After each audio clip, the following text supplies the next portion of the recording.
Melanie's on her way, I guess. I think we need to chat about before going on the record. Do you want to go over any of this stuff off the record beforehand? Do you want to just do it on the record? Well, no, it might be better.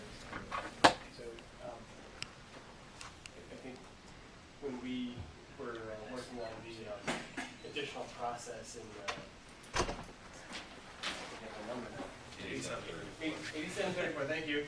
In 8734, we worked out additional process. We're in the middle of discovery in that process. We have a status update deadline of April 19th, and I think when we filed for the additional process, we talked about how the parties are trying to see whether or not it's appropriate to try to consolidate these two investigations and work out, look at this holistically. So I think the schedule that we're going to propose is to have another status update on the 19th in this proceeding as well. If you have reservations about that, we have other dates in mind as alternative dates, but I just figured we would sort of put that out there right now. Well, just a little more, just context. And I think part of the idea is that we're exploring the idea of consolidating some of these proceedings and maybe trying to find some sort of resolution. And correct me if I'm wrong, but I think part of the idea is that we could report back on all of those efforts on the 19th as well. Right. Oh, okay. Well, let's just go on. Okay. I just wanted to make sure if there was an issue. No. we can make sure we flesh out other alternatives. Okay. Let's go ahead and get started. Good morning. This is a pre-hearing conference of Public Service Board, case number 17-2571-INV, an investigation pursuant to 30 VSA sections 30 and 209 into whether Georgia Mountain Community Wind LLC operated its wind electric generation facility in Georgia, Vermont during icing conditions on January 3rd, 2017. My name is John Cotter. I'm a staff attorney at the Public Service Board, and I've been appointed to serve as hearing officer in this proceeding. We'd start out by taking appearances, please. Aaron Kasicki on behalf of the Department of Public Service. Sash Lewis from Dunhill Saunders on behalf of Georgia Mountain Community Wind LLC. The first matter of business is I handed out copies of an email that the clerk received from Melody McLean on behalf of herself and her husband Scott.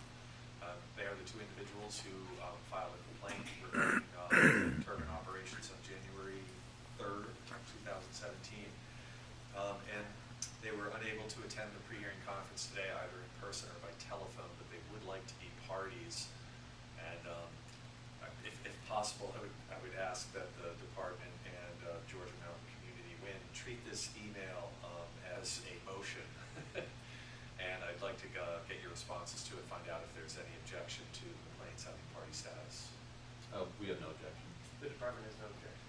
Okay, then I'm going to go ahead and treat this as a motion and grant it. And when I do the pre-hearing conference memorandum, I'll note that they've been given party status. Okay, I understand that the department and Georgia Mountain have discussed a bit of a structure and schedule for this proceeding. So if one of you wants to go ahead and describe it for the record, and we can take any comments back and forth on it, questions.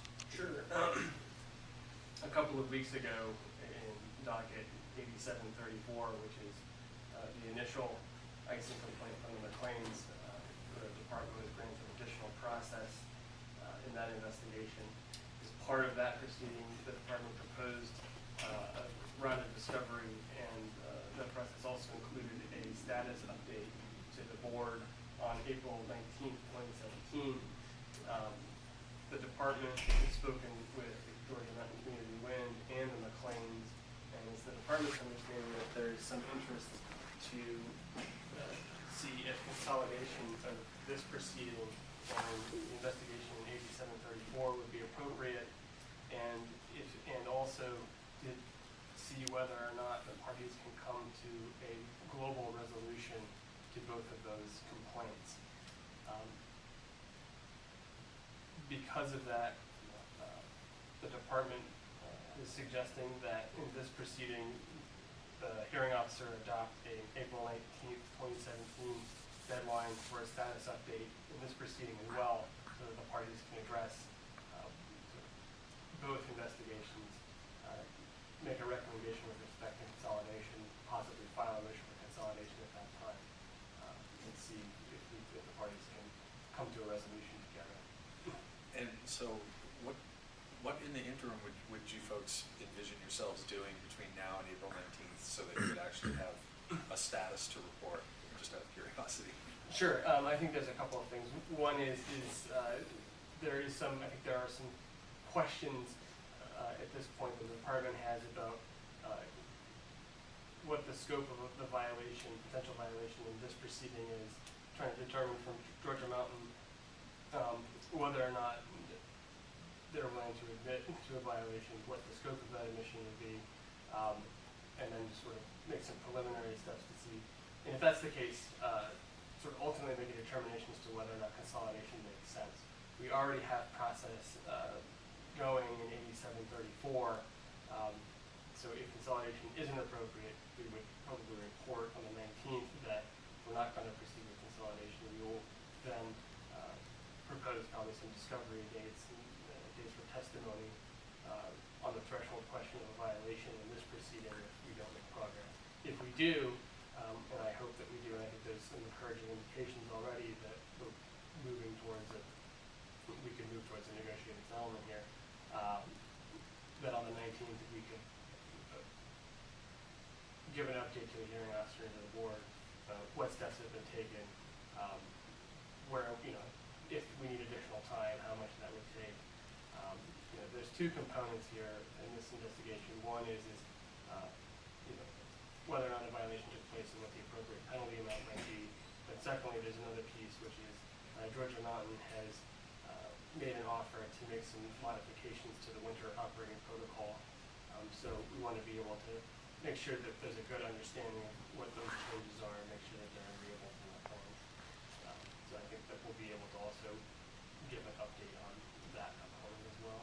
Okay, so I guess then, so you're not envisioning the need to conduct any formal discovery in this particular investigation between now and the 19th, but we'll just be engaging in discussions between Georgia Mountain and including the Plains Correct. as well. Correct. Do you have anything to add, Mr. Gaines? They don't, that covered it. Okay. Then sure, I think that's a good idea. So I'll expect the parties, including the Plains, to continue discussions amongst themselves and look forward to a status report on the 19th. Great. Okay. Thank you. If that's it, we're adjourned. Thanks. Can I ask one question off the record? Are dockets now case numbers? If it started out, I just had this clarified for me by the clerk the other day. If it's a case that started out prior to EPSB, it retains docket in its title, even if it has been pushed into EPSB for processing. If it starts after the advent of EPSB, then it's a case. Oh, that'll be So you true were phasing out dockets and adopting cases. Yeah, but if it's something that was already assigned a docket number, Right. it's just called docket number. No, but there has been some heated discussions in the department about what to use and with the case numbers or docket numbers. Yeah, I had a couple of draft documents where I just assumed that because it was being done in EPSB that it would be a case number, Right. so I put a case number on the heading, and Judy Whitney came down to my office and showed me a couple of pages with that X'd out or docket written in. All right. Well, thanks for the clarification. This is the kind of thing that rocks Aaron's world. Yes, it really does. Through years of using docket, case numbers. What is this? Thanks. Oh, I have another question after this. No. This is purely. There's nobody else scheduled to be in the room for the rest of the morning. I don't know. Okay. I honestly don't know. Okay. There was a question of whether you might be able to use this room for. You can, well, you could either call Holly, or if you get on our website, it's new, so I'm not sure exactly where it is, but there's a schedule, a calendar schedule. Oh, okay.